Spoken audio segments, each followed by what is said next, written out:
Hero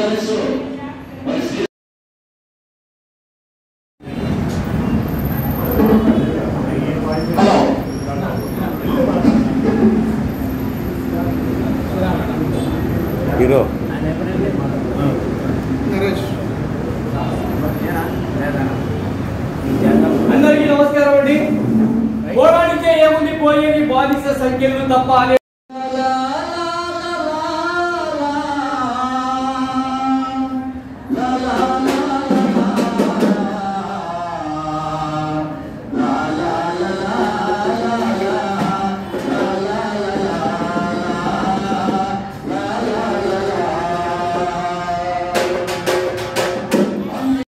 వర్గాలు ఎక్కువ పని చేసుకుని బతికే వాళ్ళం, చదువుకున్న ఉద్యోగాలు రాని వాళ్ళం.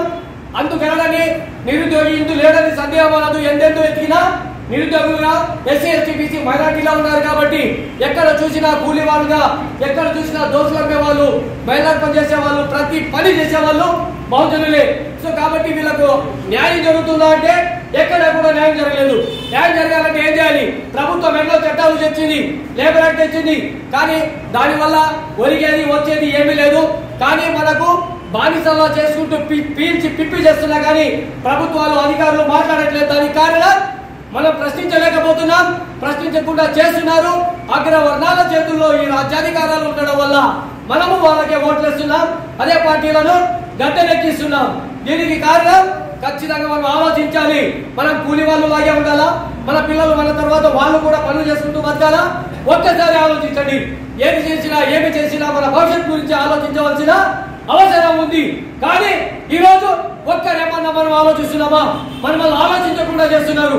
కులాలను విడదీస్తున్నారు, మతాలను విడదీస్తున్నారు, మనలో యూనిటీ కాకుండా చేస్తున్నాడు. దానికి మనం ఏం చేయాలి? ఎందరో మంది ఇక్కడ ఉన్నారు. సో ఉద్యమాలు చేస్తున్నారు. అయ్యా ఎస్సీ ఎస్టీ బీసీ మైనార్టీలు మనం ఏకం కావాలి, రాజ్యాధికారాలకు మనం అడుగు వేయాలి. మనం వాళ్ళు ఎన్ని సార్లు చెప్తున్నా, ఎన్ని మాట్లాడుతున్నా, ఎన్ని సభలు పెట్టినా, పెద్ద పెద్ద ఉద్యమాలు చేసినా కానీ మనలో ఇంకా చలనం అనేది రాలేదు. ఈ చలనం రావాలంటే మనం ఏం చేయాలి? ఆలోచించాలి. ఆలోచన జ్ఞానాన్ని మనం పూర్తి స్థాయి విస్తరింపజేయాలి. అదే మనకు ఎవరు రాజ్యాధికారాలు చేపడుతున్నారు, ఎమ్మెల్యేలు ఎవరుతున్నారు, ఎంపీలు ఎవరుతున్నారు, వీటి వల్ల సో ఎక్కడ వేసిన దొంగడు అక్కడే అన్నట్టు మన బతుకులు ఉన్నాయి. మనము శాసించే స్థానంలో ఉన్న, అర్థించే స్థాయిలో ఇంకా బతుకుతున్నాం. ఇది అవసరమా అనేటువంటి ఆలోచన మనలో రావాలి, చైతన్యం కావాలి. ఈ యొక్క కార్యక్రమం యొక్క ముఖ్య ఉద్దేశం కూడా అదే. సో ఎందుకంటే అతిరథ మహారథులు విజయవాడ నుంచి వచ్చారు, అదే విధంగా రాష్ట్ర నలుమూల నుంచి వచ్చారు. వీళ్ళు రావడానికి కారణం ఏంటి? మనలో చైతన్యం నింపడం కోసం. అదే విధంగా రాజ్యాధికారాలు కావాలి. మనం ఎవరికో ఓట్లేస్తున్నాం, మన శాతం ఎంతున్నాం, కానీ మనం ఏం ఆలోచిస్తున్నాం? కేవలం మనకేమిస్తారు, ఏం పథకాలు ఇస్తారు, ఎంత నప్పిస్తారు, ఓట్లు ఎంత, ఇదే ఆలోచిస్తున్నాం తప్ప అరే రాజ్యాధికారంలో మనం ఉంటే, సో ఎమ్మెల్యేలుగా మనం ఉంటే, ఎంపీలుగా మనం ఉంటే ఏదైనా సరే చేయొచ్చు. శాసనం మనం చేసుకోవచ్చు, మనకు అనుకూలంగా మనం మార్చుకోవచ్చు. ఈరోజు సంపద కర్తవ్యమైనటువంటి మనలో ఎవరు ఆడుకుంటున్నారు? అగ్రవర్ణాలు ఆడుకుంటున్నారు. అగ్రవర్ణాలు అంటే ఎవరు? అయితే ఆ పార్టీ లేకపోతే ఈ పార్టీ. సో మనం ఏం చేయాలి? ఐకమత్యం కావాలి, ఆలోచన విధానం రావాలి, మనమందరం యూనిటీ కావాలి. కులంలోనే వర్గాలు. ఆయన నాయకత్వం కింద నేను ఎందుకు పనిచేయాలి, నా దగ్గర వాడెందుకు పనిచేయాలి, నేను లీడరే కదా అంటారు. వాస్తవానికి చెప్పాలంటే నాయకత్వం అనేటటువంటిది పెంచుకోవాలి, ప్రజల్లో నమ్మకం రావాలి. చాలా మంది ఉన్నారు ప్రతి చోట కూడా, ప్రతి కులాల్లో నాయకులు, సంఘాలు, సంస్థలు. కానీ నాయకత్వం అనేది కొద్ది మంది దగ్గర ఉంటుంది. సో అదేవిధంగా నాయకత్వం అంటే చట్టాల మీద అవగాహన ఉండాలి, సమాజం మీద అవగాహన ఉండాలి, బాధ్యత వహించాలి. సో ఏదైనా సరే నిశ్చిత జ్ఞానంతో ఆలోచించి ఏది చేయాలి, ఏది చేయకూడదు అనేటటువంటి సో ఆలోచన విధానంతో ముందుకు వచ్చేటటువంటి నాయకత్వం కింద పనిచేయాల్సిన బాధ్యత మనందరి మీద ఉంది. సంపద సృష్టికర్తకు సంబంధించినటువంటి వర్గాల వాళ్ళం ఎస్సీ ఎస్టీ బీసీ మైనార్టీ అనేటటువంటి మనం దాదాపు జనాభాలో అంటే దేశవ్యాప్తంగా ఉన్నటువంటి జనాభాలో 75% వరకు ఉన్నాం దాదాపు. కానీ ఈరోజు అణగారిన వర్గాలు ఎవరంటే బహుజనులే. ఆ బహుజనులైనటువంటి మన మీద ఎవరు పెత్తనం చేస్తున్నారు, ఎవరు పెత్తనాన్ని చలాయిస్తూ రాజ్యాధికారాలు చేపట్టారు అనేటటువంటిది మీ అందరికీ తెలిసినటువంటిదే. ఈ రోజు ఏదైతే ఈ కార్యక్రమం జరపబోతుందో ముఖ్యంగా వక్ఫ్ బోర్డ్ ఇక్కడ గొల్లపల్లికి నీళ్ళు వచ్చినాయి, కుప్పంకి నీళ్లు పోతున్నాయి. ఇవన్నీ నీళ్ళు వచ్చినాయంటే దాని పోరాటం ప్రజల ఆ రోజు రాయలసీమ సంఘం తీసుకోవడానికి ఫలితమే.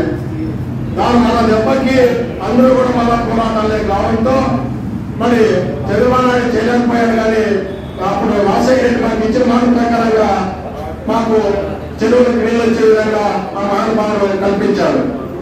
మరి ఆ విధంగా మనకు ఈరోజు అనంతపురం జిల్లా కరువ 2-3 సంవత్సరాల్లో కరువ తొలగిపోయి మన భూములు కూడా ఎక్కడ చేరుతాయంటే ఎకరా దాదాపు 5 కోట్ల నుంచి 10 కోట్లు ఎకరా మనకి రోజు వస్తుంది.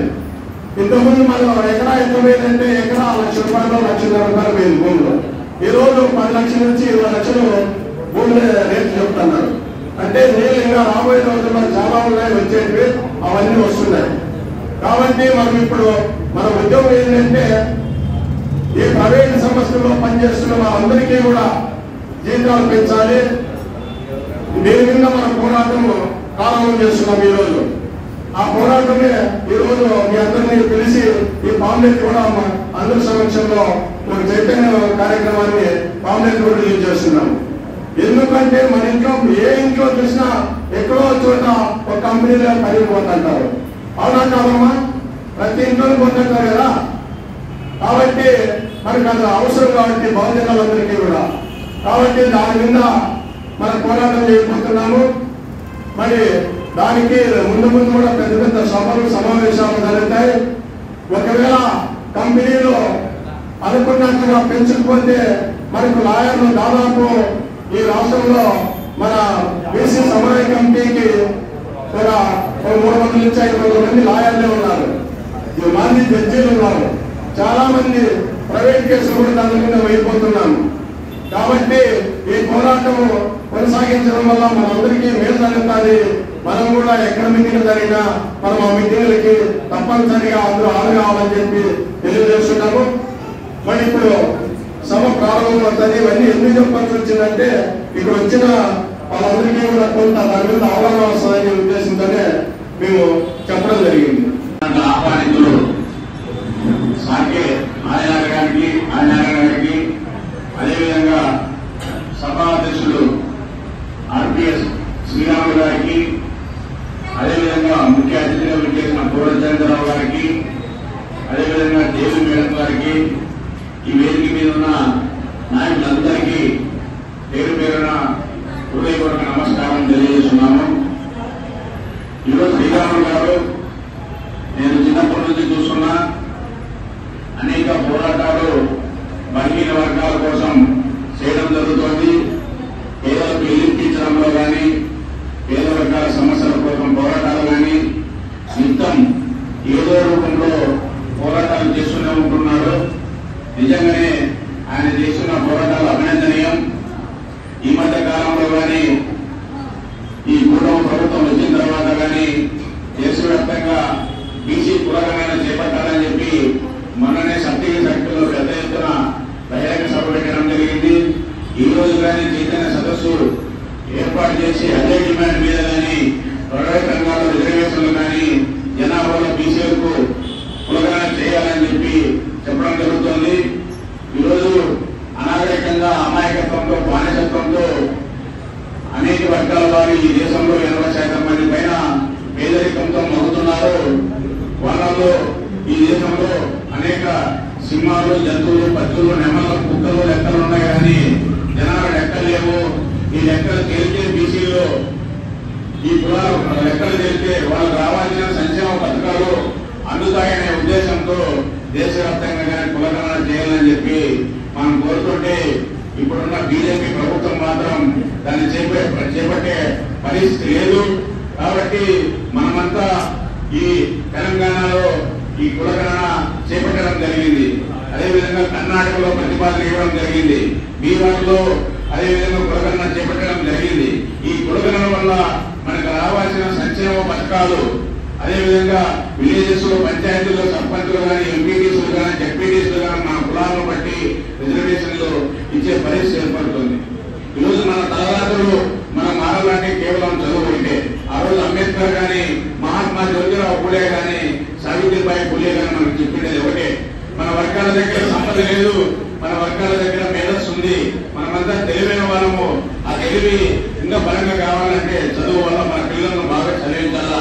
చదువుతూనే మన రాతలు మారుతాయి. మీరంతా కానీ మీ పిల్లలను కానీ, మీ మనవరాలను కానీ, మనవాళ్ళని కానీ అన్ని రంగాల్లో మనం ముందు ఆర్థికంగా అభివృద్ధి చెందినప్పుడు మనకు రాజ్యాధికారం వస్తుంది. కాబట్టి ఆ దిశగా మన ఆర్పిఎస్ కానీ ఇటువంటి చైతన్య కార్యక్రమాలు పెట్టి మనలో చైతన్యపరచడం చాలా సంతోషకరమైన విషయం. కాబట్టి భవిష్యత్తులో ఖచ్చితంగా కానీ ఈ కులగణన పైన మన శ్రీరాములు గారు అదేవిధంగా ఆదినారాయణ గారు చేస్తున్న నిజంగానే ఈ పోరాటం అభినందనీయం. ఖచ్చితంగా మేమంతా బీసీ రిజర్వేషన్ పరిరక్షణ సమితి అదేవిధంగా న్యాయవాదిగా ఉంటూ కానీ వీళ్ళకి సపోర్ట్ గా ఇస్తాం. ఈ రోజు విజయవాడలో కానీ అదేవిధంగా ఢిల్లీలో కానీ నెక్స్ట్ పార్లమెంట్ సమావేశాల్లో ఈ కులగణన పైన జంతర్ మంతర్ దగ్గర మనం వాయిస్ వినిపించాల్సిన అవసరం ఉంటుంది. ఈరోజు మనం నిరుత్సాహపడదు. ఈ లక్ష్యం ఎవరో ఒకనాడు ప్రారంభించిన ఉద్యమం ఆఖరికి మన కాకపోయినా ఇంకోరైనా ఈ ఉద్యమాన్ని చేపట్టే పరిస్థితి ఏర్పడుతుంది. కాబట్టి పోరాటం ఆపుకోకుండా కానీ మీరంతా ఈ రోజు ఈ సమావేశం వచ్చిన వాళ్ళు ప్రతి ఒక్కరూ కల్లూరు కానీ మీ పిల్లలను కానీ బాగా చదివించుకొని అంబేద్కర్ పూలే ఆశయాల కోసం మనమంతా వచ్చేయాల్సిన అవసరం ఎంతైనా ఉంటుందని చెప్పి తెలియజేస్తూ శ్రీరాములు గారికి సంపూర్ణ మద్దతు తెలియజేసి అవకాశం ఇచ్చిన ప్రత్యేక ధన్యవాదాలు.